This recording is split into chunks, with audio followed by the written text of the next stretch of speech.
the one, the only Benzion.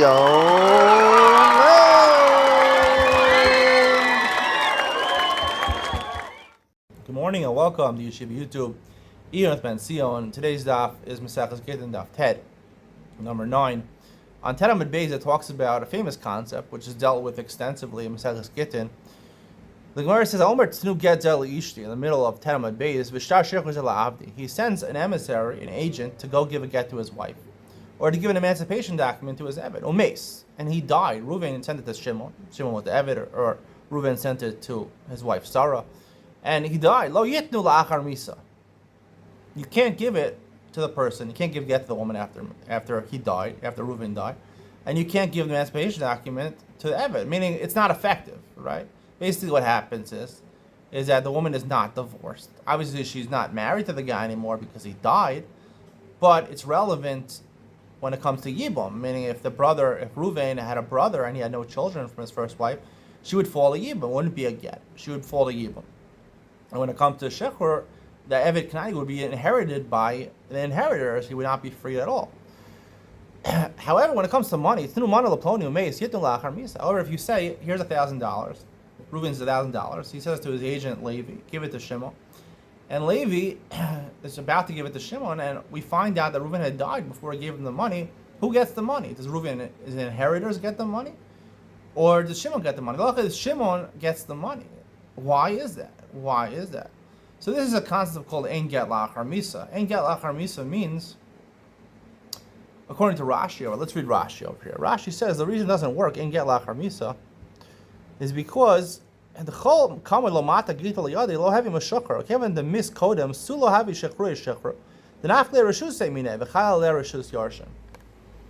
He was in the reshus of Reuven, who owned the eved, or who owned the woman, and now he's dead. So his reshus is done. Now this is talking about avodim. It also means the same thing. He explains on Daf Yud Gimel. Rashi is the same thing by Gitei Nashim. It's the same thing. You can actually read it on Yud Gimel and Aleph in the Mishnah. Rashi says, "Omer get shalom mashmi ashli b'chayil fichol nechlu kamim davar lo yin lachar misa. The gita lo hevi adamati liyade v'chimati liyade hamisle mishacher. Pakale reshusay. He lost his reshus. Once you're dead, you have no reshus. Reshus means control over something. It's in my domain. It's in my control. You have no control over anything after you die. You're dead. So you have no monetary possessions. Basically, everything that is in your bank account vanquishes. You don't have any control over that because you can't control anything after you're dead. No one's been resurrected, as far as I know. Maybe some Christians would believe that Jesus has been resurrected, but no one's been resurrected to this point, as far as I know. Eliyahu Hanavi did it a couple times, but most people, they stay dead, and they stay dead. They lose all their possessions. They have no control. They can't go to their bank account after they die and say, I'd like to make a transfer to someone else's bank account. They can't do that. They have no control over their money anymore. They lose all their money, technically. It goes to their yarshim. It goes to inheritors. So that's the reason over here the get doesn't work, because he has no power to give a get anymore. It's not his power to give a get. He sent the agent, but the agent didn't give it yet. And the same thing with emancipation. He didn't get it yet. So therefore, Pakalei Reshusei, right?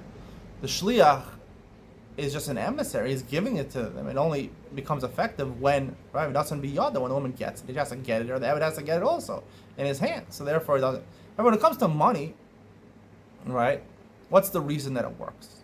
So Rashi explains in Daf Tet. He says, because divrei shchiv mira, he's assuming that we're talking about the case on Tet Amud Beis is talking about a shchiv mira, a person who's on his deathbed. The Rabbanan says ksuvim msurim dami. Once he says the words, they made a takana midarabana that it's like Masurin. It's like he gave over the money already, even though he didn't really give the money over. Yeah, technically it should go to the inheritors min right. So the Rabbanan said no. Hefker based on Hefker, they gave the money to him. Why did they make this takana? Because if the Shchimura was worried, he really wanted to give the money to somebody, and it's not going to be the other person's until he actually gets it. He's going to be worried about this. It'll eventually, hasten his own death. They didn't want him to be worried about this, so they said it's like Masurin Dami. Now, there's a Rashi in Maseches Ksuvos, I believe on that base, who explains what the Gemara there talks, Benzion Gittin talks about Ein Get La'achar Misa. So Rashi is a totally different explanation.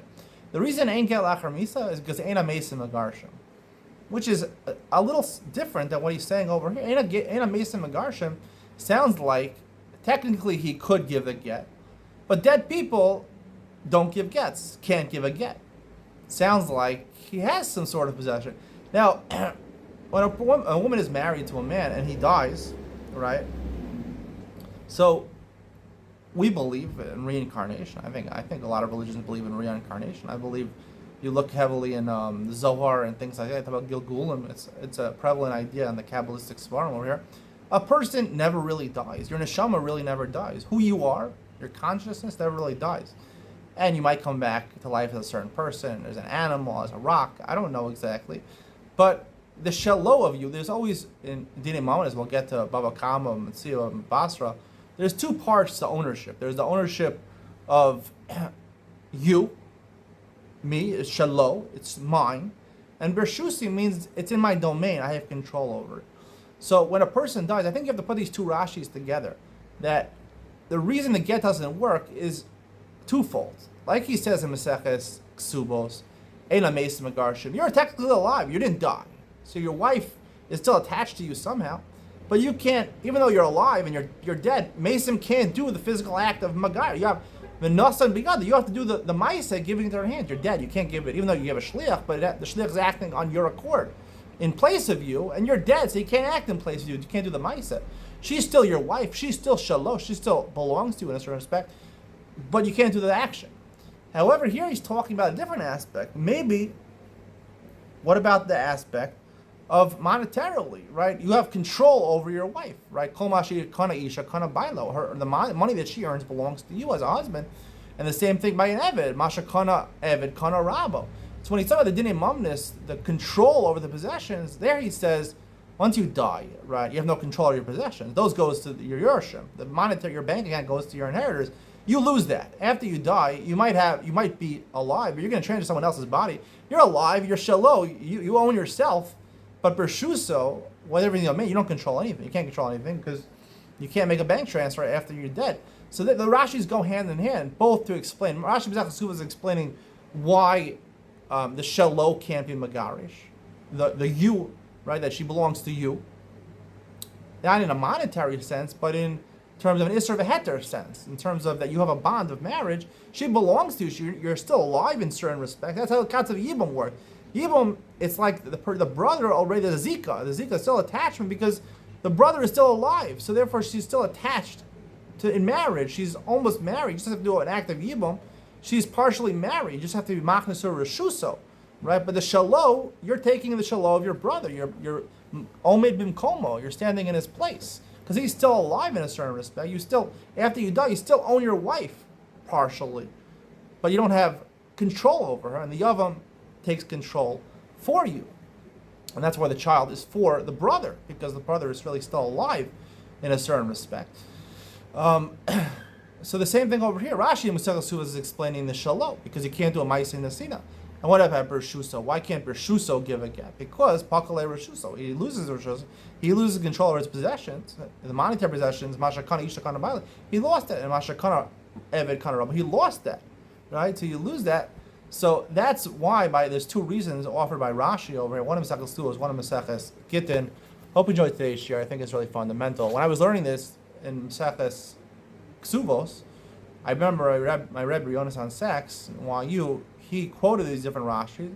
He didn't really explain why Rashi in one place says this. He was like a Maramakum book. He just like told you different things that Rashi said. It was helpful that I knew Rashi, to find Rashi in Maseches Ksuvos and Rashi Maseches Gittin, but I'm putting it together for you why Rashi is saying one thing in one place and another thing in another place. Hope you enjoyed today's share. See you in the next one.